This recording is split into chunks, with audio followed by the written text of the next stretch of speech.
In something of an upset for Wave 4 of Blokees, we were introduced to our first non-G1 character in the Galaxy version, that being the IDW Tarn, and he was a well-deserved inclusion. There are many non-G1 characters that have more than earned a spot in the proper pathos of Transformers, even more so than many of the G1 characters. Tarn is perhaps chief among them. And seeing him properly represented so early into a wave before even many Season 3 characters and even all of the 84 characters truly was something special. Just remember, we got Tarn before we got Wheeljack, and that's not a slight on Wheeljack. I think it speaks much more about how much Tarn has come to represent a massive chunk of our fandom.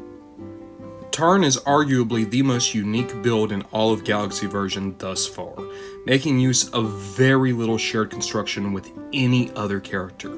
It also makes him far larger than most Blokees, far bulkier than most Blokees, and far more detailed than most Blokees.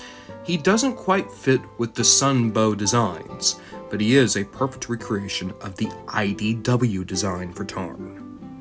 When you pair him with more traditional designs like Soundwave and Shockwave, he is a little bit odd. He stands out just a touch. However, not enough to really be off-putting.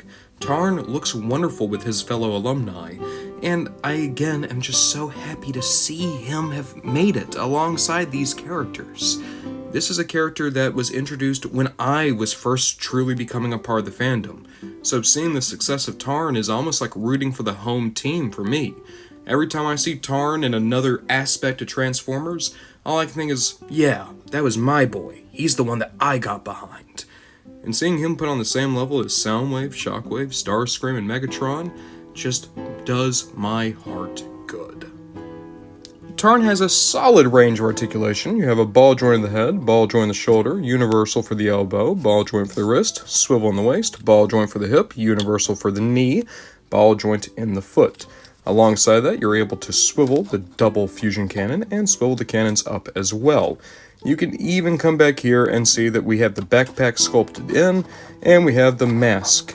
Tarn has a great deal to work with in terms of unique builds and unique accessories.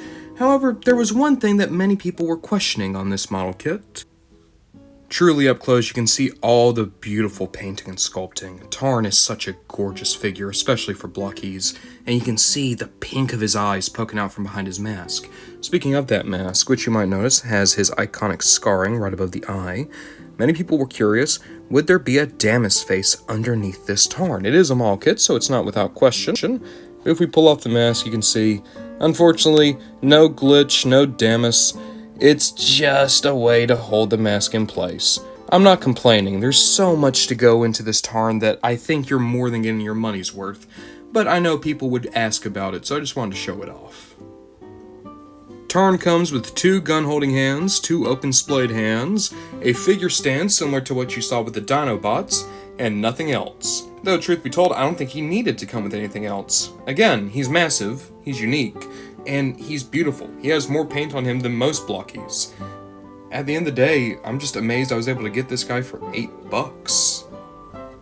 All in all, I would tell you the permanent revolution will never stop. We are going to continue towards peace, with Tarn, the most devoted follower of Megatron, leading us all along the way.